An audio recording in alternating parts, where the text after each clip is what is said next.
Welcome to your weekend review here on WINN FM 98.9 for the period June 23rd through 28th. Making the news last week, Douglas reinforces St. Kitts and Nevis's commitment to mental health initiatives in the Americas. Patrice Roberts shares her journey with grief following her 2025 St. Kitts Music Festival appearance. St. Kitts and Nevis reinforces human rights commitments at 55th OAS General Assembly. Nevis's water and energy resilience, a systematic approach to development. Geothermal energy paramount as Nevis forges path to sustainable future. PLP Central Bastyr chairman says federation facing a government of lies at town hall meeting. PLP leader expresses deep concern over CBI program. The Nevis Mango Festival returns in 2025 with increased momentum from the 2024 hosting. New pension plan under fire. Harris calls it unfair at recent town hall. Now the details.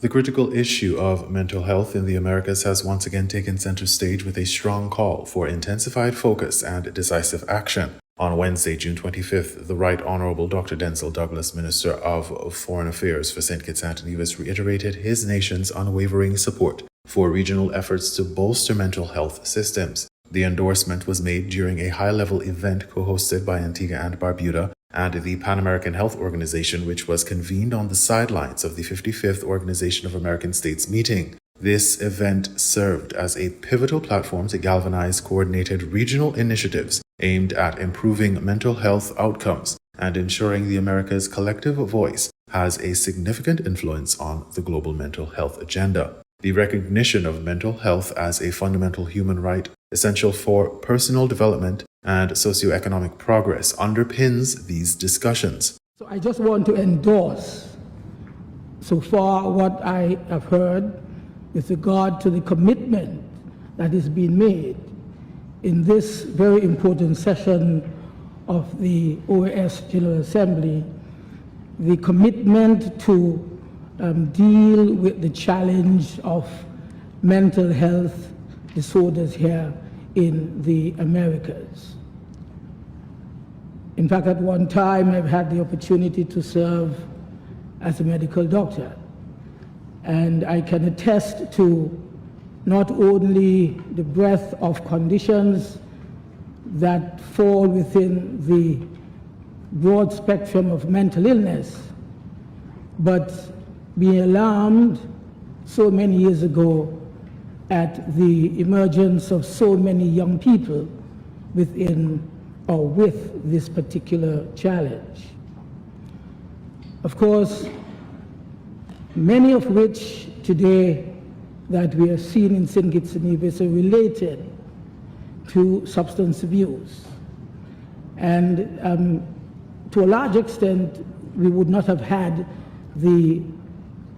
not only the opportunity to deal with these in a way that would bring success in terms of treatment, but it was a challenge for the recurrence of the disorder being displayed as a result of the abuse of substance.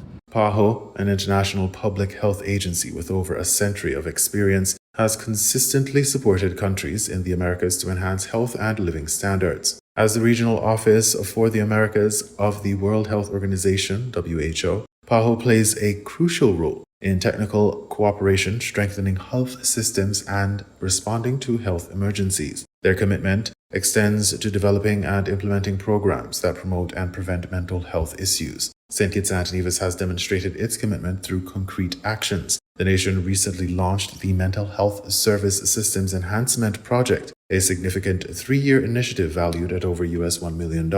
This project is specifically designed to expand mental health resources, build capacity among mental health professionals, and improve accessibility to services. Prime Minister, the Honorable Dr. Terence Drew, has previously highlighted the project's aim to normalize mental health and wellness and to eradicate the associated stigma. The intention is to reduce gaps in prevention, screening, early detection, and treatment of mental health disorders, with a commitment to gradually increasing the allocation of funds to mental health service delivery. The issue of mental health, particularly its intersection with substance abuse, remains a pressing concern across the Caribbean. Studies indicate growing mental health problems in the region, with substance abuse being a significant contributing factor. For instance, research on Jamaica and Guyana revealed differences in the prevalence of mental health conditions, with higher rates of alcohol abuse, drug abuse, substance abuse, and mania generally found in Guyanese populations. In comparison, depression rates were higher in Jamaicans.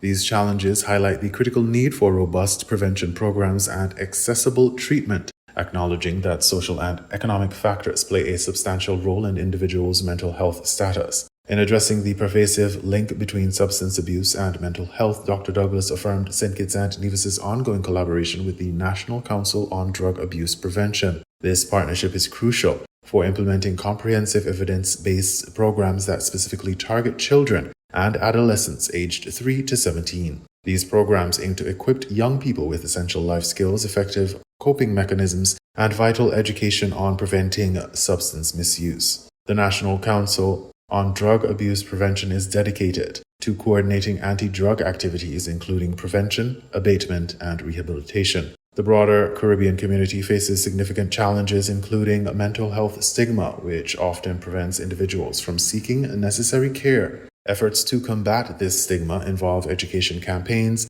community workshops, and public figures sharing their experiences, integrating traditional practices such as herbal remedies and spiritual healing with modern mental health care also provide a culturally sensitive approach to wellness. Dr. Douglas concluded by expressing gratitude to PAHO and all contributors, specifically acknowledging Prime Minister Gaston Brown for, again, highlighting this particular challenge that we face within the health sector within the Americas, and in particular in the Eastern Caribbean and wider Caribbean community. This collaborative advocacy underscores the regional imperative to prioritize mental health and foster resilient health systems to ensure well-being for all.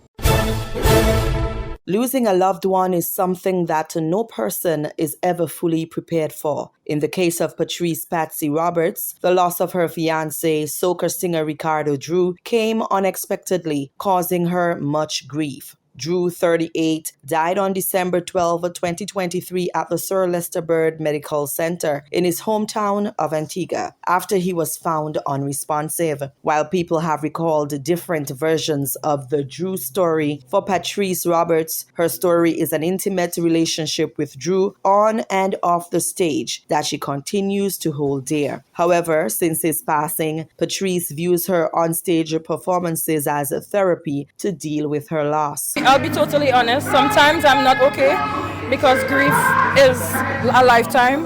So I feel how I want to feel in the moment. But for me, I love to perform.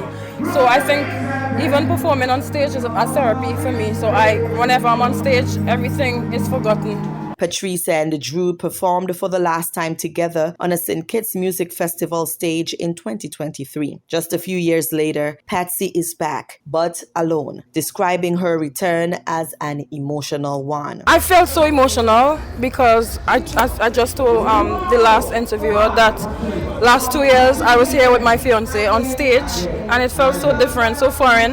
You know, I have to do so many things all over again and try to figure out my way through life. But being able to perform and grace the stage and being called to perform at St. Kitts Music Festival and all the festivals, it feels so amazing. It shows that, you know, my music is being reached. People are remembering me of my music, and, you know, I'm touching the hearts and homes of so many people. Patrice said she wants to leave a legacy of resilience, sharing that life doesn't end after grief or any obstacle. She, speaking directly to women, said it's okay to fail, dust off, get back up again, and never give up. Grief is everlasting, you know, especially losing somebody that you love. You know, it's never easy. I want the women to know, every woman that's going through the same thing that I am, it's okay to not be okay. Just push on through. Sometimes we go through things in life, there's a lesson, and beyond that, you conquer the world after that. You get so much strength. You just push on through and just never give up. During the 55th OAS General Assembly held from June 25th to 27th, 2025 in St. John's, Antigua and Barbuda, the Right Honourable Dr. Denzel Douglas, the Minister of Foreign Affairs of St. Kitts and Nevis, delivered a compelling address emphasizing the nation's unwavering commitment to upholding the rights of its civil society. The Assembly, the first hosted in Antigua and Barbuda and the first under the new Secretary General, Albert Ramdin, provided a critical platform for member states to address pressing hemispheric challenges and reaffirm their shared values. Minister Douglas underscored St. Kitts and Nevis' dedication to global human rights standards through recent significant actions. St. Kitts and Nevis has long demonstrated a significant commitment to protecting the rights of our citizens and our residents. This was further demonstrated when on May the 28th of this year, we deposited at the Organization of American States two critically important instruments of accession to major inter-American human rights conventions, that is, the Inter-American Convention on the Elimination of All Forms of Discrimination against Persons with Disabilities and the Inter-American Convention on Protecting the Human Rights of Older Persons. This move is particularly impactful as the Inter-American Convention on the Elimination of All Forms of Discrimination against Persons with Disabilities, adopted in 1999 and entering into force in 2001, aims to prevent and eliminate all forms of discrimination against persons with disabilities, promoting their full integration into society. As a result of its ascension, St. Kitts and Nevis became the 20th country to join this pivotal instrument, reaffirming fundamental rights and freedoms, including the right not to be discriminated against due to disability. Furthermore, the nation became the 13th country to accede to the Inter-American Convention on the Protection of Human Rights of Older Persons, which was approved by OAS member states in 2015. This convention is specifically aimed at promoting, protecting, and guaranteeing the full recognition and exercise of human rights and fundamental freedoms for older persons, fostering a positive attitude towards aging and recognizing the valuable contributions of older persons to society. Beyond these international commitments, Minister Douglas highlighted the government's proactive efforts at the domestic level. But beyond these international commitments, Mr. Chair, the government continues to enact domestic measures. And so back in August of 2022, the Ministry of Youth, Empowerment, Aging, and Disabilities was established for a focused approach to issues affecting the vulnerable community, to enhance public awareness, to institute programs and policies, and of course to promote accessibility and ensure stronger participation of all of society. This ministry, officially launched on February 20th, 2023, represents a new paradigm in enhancing care and services for society's most vulnerable individuals. Since its inception, the ministry has increased public awareness of the challenges faced by individuals with disabilities and has introduced new policies to promote accessibility. For instance, it has launched 3 new Seniors Day Centers in Tabernacle Lodge and Sandy Point, expanding programs that offer seniors spaces to socialize, gain information, and remain connected with their representatives. The nation's constitution guarantees freedom of religion, and the government has taken specific steps to address historical challenges faced by the Rastafarian community. While the Constitution of St. Kitts and Nevis guarantees freedom of religion, and in response to felt challenges and periods of marginalization specifically faced by the Rastafarian community over several decades, the current administration has already enacted progressive legislation in order to ensure that members of the Rastafarian community are able to assemble, are able to worship, are able to practice their faith and way of life freely and without apprehension. In a broader commitment to an equitable society, St. Kitts and Nevis has also approved and commenced the implementation of its National Gender Equality Policy and Action Plan 2022 to 2027. This comprehensive policy is the government's blueprint in achieving gender justice for all,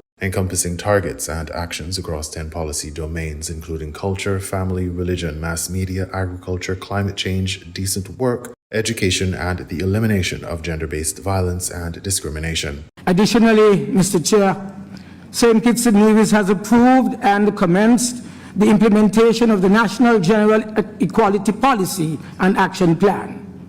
This specific policy underscores the government's unwavering commitment to fostering gender equality and creating an equitable society as well. The policy adopts gender mainstreaming as its overarching approach, with the national gender machinery comprising the departments of gender on both St. Kitts and Nevis responsible for coordinating its implementation. The holistic approach ensures that every individual, regardless of their background, has an equal opportunity to contribute to the nation's development. The address by Douglas at the 55th OAS General Assembly highlighted St. Kitts and Nevis's ongoing efforts to champion human rights both domestically and internationally, the nation's ascension to key inter-American human rights conventions, and the establishment of dedicated governmental structures such as the Ministry of Youth, Empowerment, Aging and Disabilities demonstrates a tangible commitment to protecting vulnerable populations and fostering inclusivity. Furthermore, the implementation of the National Gender Equality Policy and Action Plan reinforces the nation's commitment to building an equitable society for all. St. Kitts and Nevis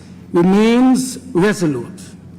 It remains resolute in its dedication to promoting all human rights, access to justice, advancement and inclusion for all people, and of course to empowering our own citizens in St. Kitts and Nevis. These actions reflect a progressive stance, positioning St. Kitts and Nevis as a leader in human rights and social development within the Americas. The Global Sustainable Islands Summit held in St. Kitts and Nevis drew widespread praise for its focus on sustainability and international cooperation. Premier of Nevis, the Honourable Mark Brantley, reflecting on the summit during his monthly press conference on June 24, 2025, emphasized the transformative potential of Nevis's geothermal energy project, highlighting its role in reshaping the island's economic landscape. While the summit itself did not directly initiate new partnerships or funding, Premier Brantley noted its significant impact in drawing attention to the Nevis geothermal project. The summit, of course, brought together stakeholders, it brought together policymakers. What I think the summit did was to really shine a spotlight on the geothermal project in Nevis. And let's not pretend. The geothermal project in Nevis is what's driving that narrative, what the people were most interested in that. And what it also did was it provided an opportunity for some who are interested in that project and have already indicated their interest.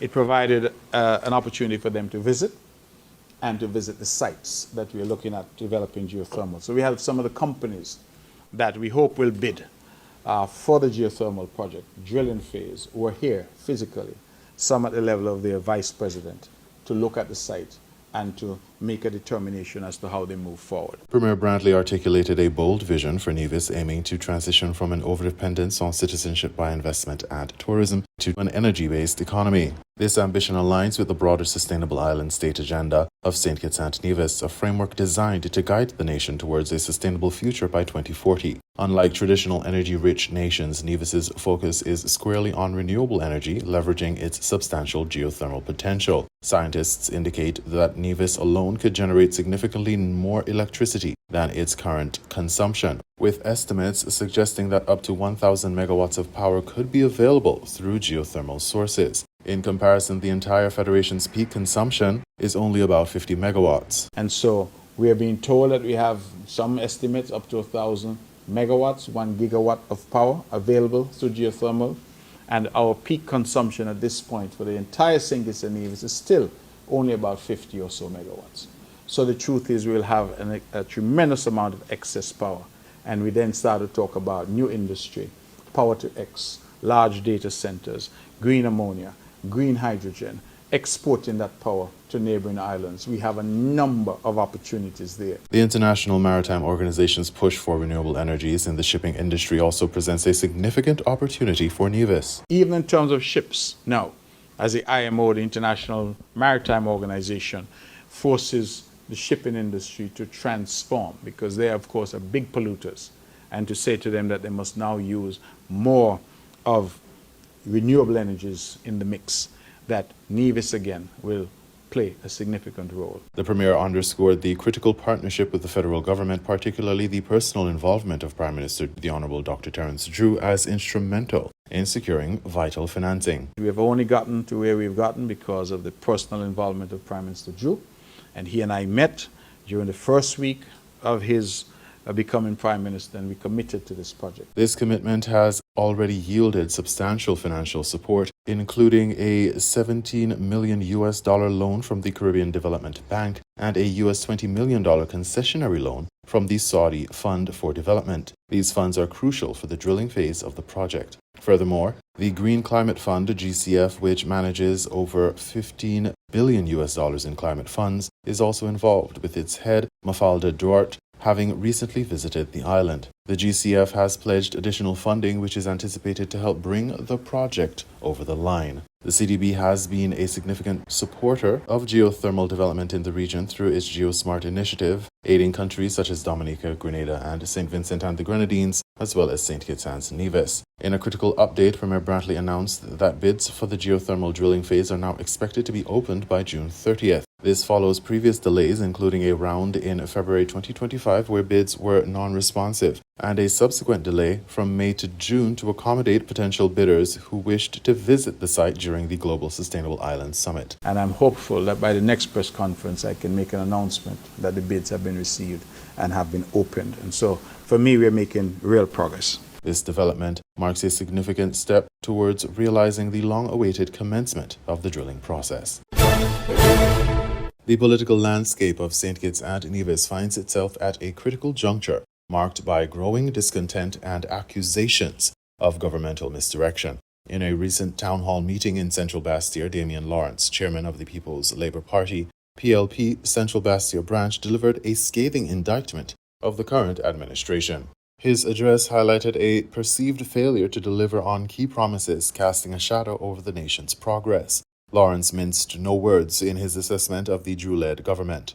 We're facing a government of lies. That's the long and short. We're facing a government of lies. And to beat a government of lies, we have to be present, we have to be vocal, and we have to be honest. I call them lies because of their record, not how I feel. We have given these people an opportunity to make policies that have destroyed our country. St. Kitts, for the first time in a very long time, feels poor.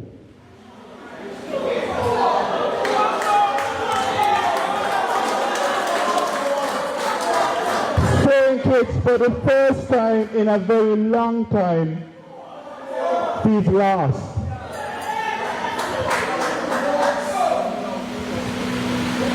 And we're going to change that. We had a leader with a template for success. And we now have to face the reality that the mistake was made. We'll be placed with this undeniable evidence. We have before us an undeniable evidence of the mistake we made. Drew has lied himself into office. He has deceived the whole nation with ideas of better, but for themselves. This declaration highlights a sentiment of betrayal among specific segments of the populace, indicating a significant departure from the expected governance.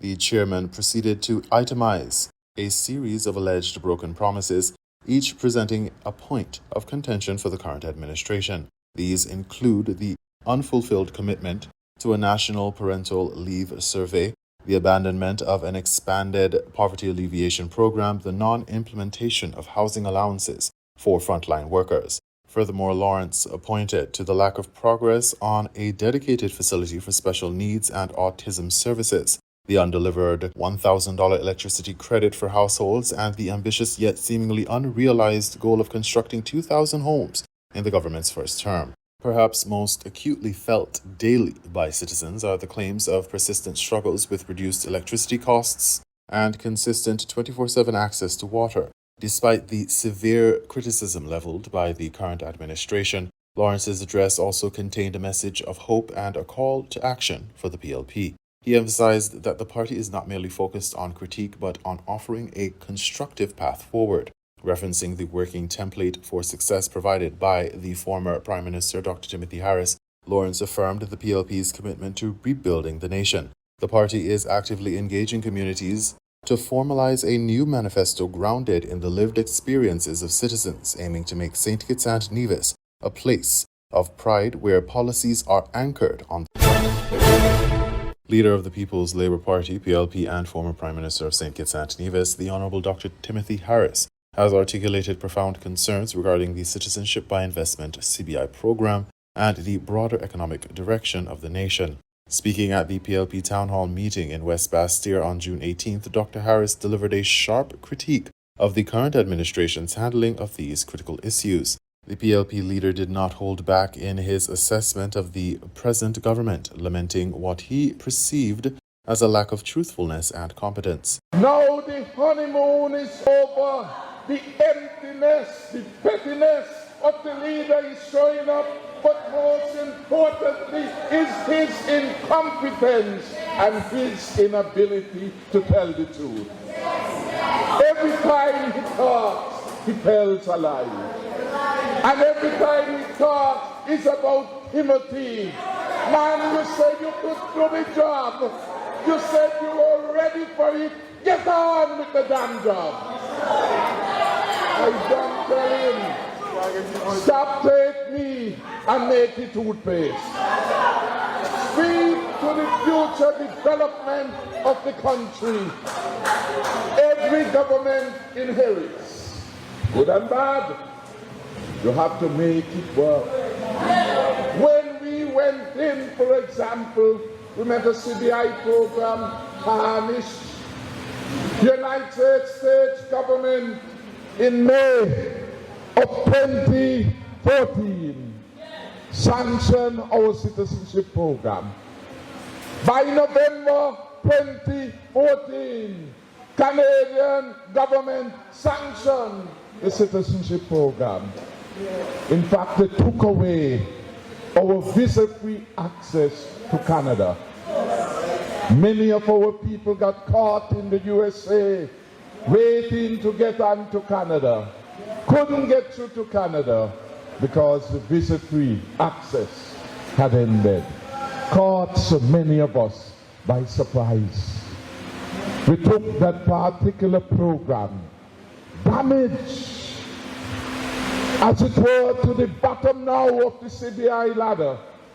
And we, through hard work and dedication, taking the right step, right movement, meeting with our international players, government in the UK, spent days with them, with the Attorney General in London. And one of them asked me, why shouldn't we take away your visa access to the United Kingdom? And I laid out the pathway. So that is the past administration that have brought our country to its lowest level of respect and honor. But my government has come forward with a new vision and a new plan to make things right for every citizen of our land. And we have inherited the ruins, but with God's grace and determination and hard work and the application of a common sense, we, our people, can rise again and rise with it. His strong words underscore a perceived decline in the CBI program under the current leadership. Dr. Harris has previously accused Prime Minister Drew of reckless mismanagement of the CBI program, attributing a steep decline in revenue to Drew's policies. He referenced a statement from the Prime Minister suggesting the CBI revenue was too big and needed to cut back, which Dr. Harris dismissed as foolishness. The PLP leader's criticism at the town hall meeting provides a significant counter-narrative to the government's assertions of progress, highlighting the continued political debate surrounding the nation's economic stability and the future of its crucial CBI program. The Nevis Tourism Authority, in collaboration with the Nevis Island Administration and the Ministry and Department of Agriculture, is prepared to host the highly anticipated Nevis Mango Festival from July 3 to 6. The Nevis Tourism Authority's Director of Sales and Marketing, Mr. Fayon Jones, joined Premier Mark Brantley on the Mark show on June 18 to discuss and promote the event. Jones said from indications received, increased patronage of the Nevis Mango Festival is expected in 2025. Last year we had a 10-year celebration of the Nevis Mango Festival, and just to be exact, 2,536 persons showed up and had a great time on the Sunday event, which is for the love of mangoes, and overall 3,800 persons showed up for the festival for the 10th celebration. From the indications we're looking right now, it seems that we're going to surpass those numbers from last year, and we're looking to possibly have over 3,000 persons on that Sunday and over 4,000 persons overall in the festival. The opening of the Nevis Mango Festival will be held on July 3, 2025, 9:30 a.m. at the Malcolm Gishard Recreational Park. The opening ceremony will be followed by a panel discussion hosted by celebrity chef Brian Terry between 10:45 a.m. and 12:30 p.m. Now, what is interesting about this panel discussion, it will be led by our celebrity chef. His name is Chef Brian Terry, and he is from the Bay Area, Oklahoma, in the U.S., and he's a very intellectual guy. He's actually an author as well, and we are going to be on the topic of not only mangoes, but healthy living and a healthy lifestyle.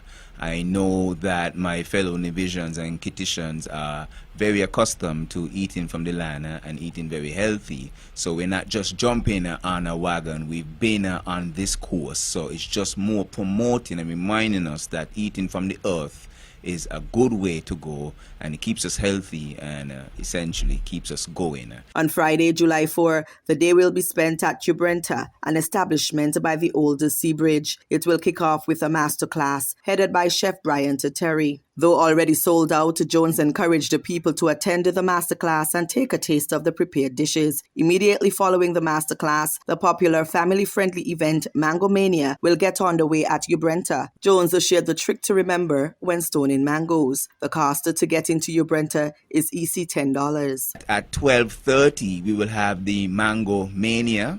This is a family-friendly afternoon. You will have your mango eating competition. You will have your mixologist competition. You'll have your mango stoning competition, your tug-of-war. You'll have various arts and crafts. And, it's a great day just for enjoyment. You could bring your children, bring your parents, your grandparents, whoever it is. Just come out and have a day filled with fun at Ubrenta. That event starts at 12:30 and ends around 5 p.m. Now, one of the interesting and I guess one of my favorite events on that afternoon will be the mango stoning competition.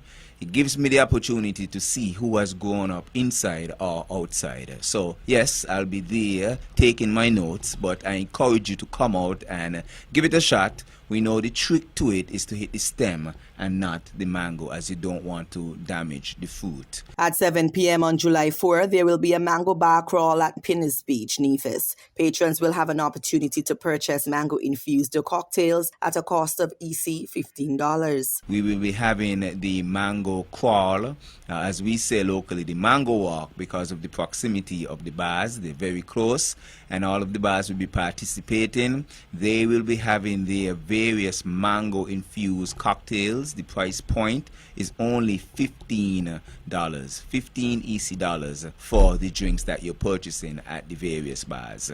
You're able to either come on down and go to the bar at your own leisure, each bar on your own, or you can join the bar walk crawl at 7 p.m. So I encourage everyone again to go to www.nevismangofest.com. Again, www.nevismangofest.com, and get your tickets for those events that I've mentioned thus far. On the third day of the 4-day Nevis Mango Festival, the Passport Food Tour will be held. Participants would be on a tour to several restaurants around Nevis to sample mango-infused dishes. There are different packages available for the tour. Now on day 3, July 5th, we will have the passport food tour, and this begins at 11:30 a.m. This is where we will be going through the island on an island tour, but it's in a twist. You will be going to various restaurants and sampling mango-infused dishes. Now, there's 3 packages that we offer for this excursion. The first one is $100 EC. You would get your shirt, your bottle, and you would drive your own car, and you're able to go to the various stops or restaurants on your own time, and you get a passport. Once you go to these restaurants and you purchase what they have for $10 EC, they will give you a stamp within your passport. The second package is EC 125. You will also get a passport, the shirt, the bottle, and you would jump on a safari or party bus, and you would venture through the island to the various restaurants with Nevis Tourism Authority. And as you stop at the various stops, you will get your stamps, and it's just a fun vibe essentially.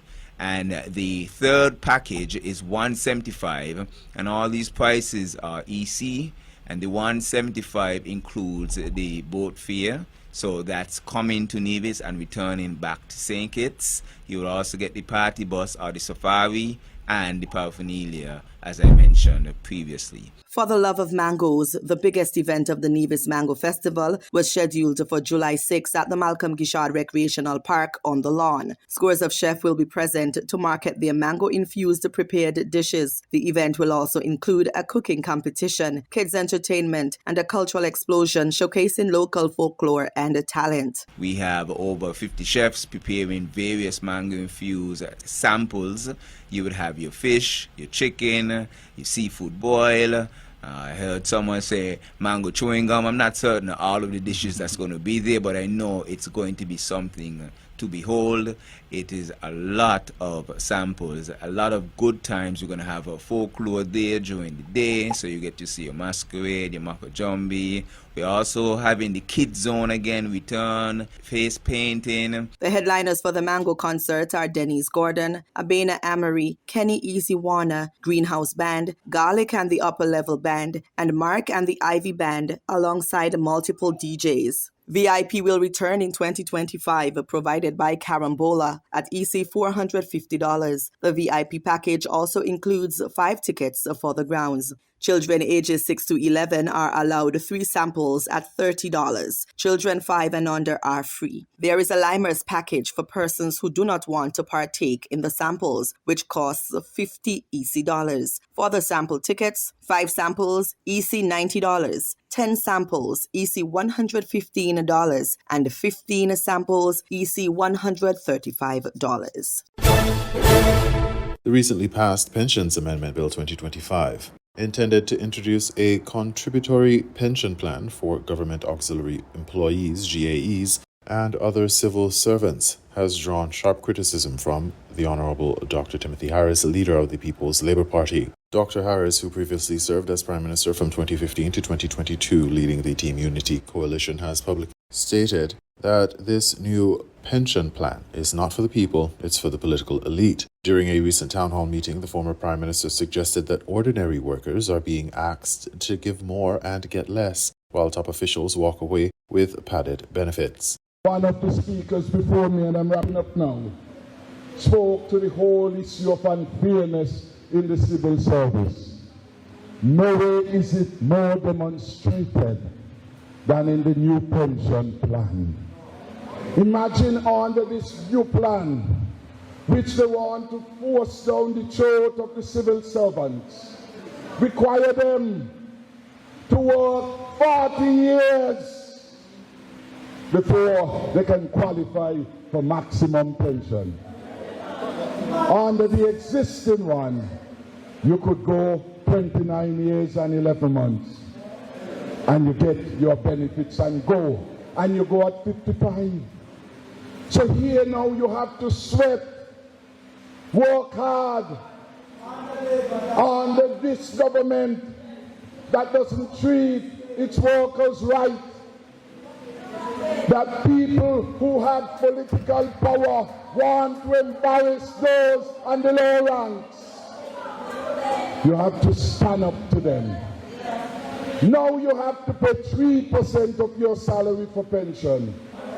Those before 2012 don't have to pay any, but they end up with a better gratuity and a better pension than you. How does that make sense?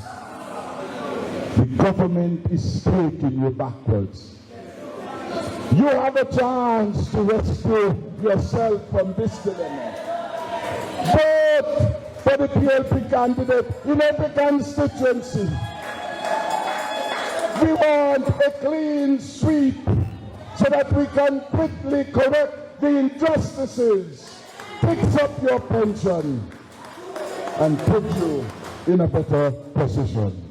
The Pensions Amendment Bill 2025 was passed by the National Assembly on April 30th, 2025 and aims to replace the outdated 1947 pension model with a contributory scheme. Prime Minister, the Honourable Dr. Terence Drew, leader of the St. Kitts Anthony Nevis Labour Party, stated that the bill would guarantee GAE workers access to pensions after 15 years of service, ensuring they receive up to 100% of their income when combined with Social Security benefits. Prime Minister Drew emphasized that this reform is inclusive, covering all workers regardless of political affiliation, and is about ensuring workers can retire with dignity. He also noted that the labor movement has historically fought for workers' rights, bringing about democracy, social security, and universal education. However, Dr. Harris argues that the new plan places an unfair burden on civil servants, requiring them to contribute 3% of their earnings with no employer match for post-2012 hires. This contrasts with the previous system in which politicians received fully funded pensions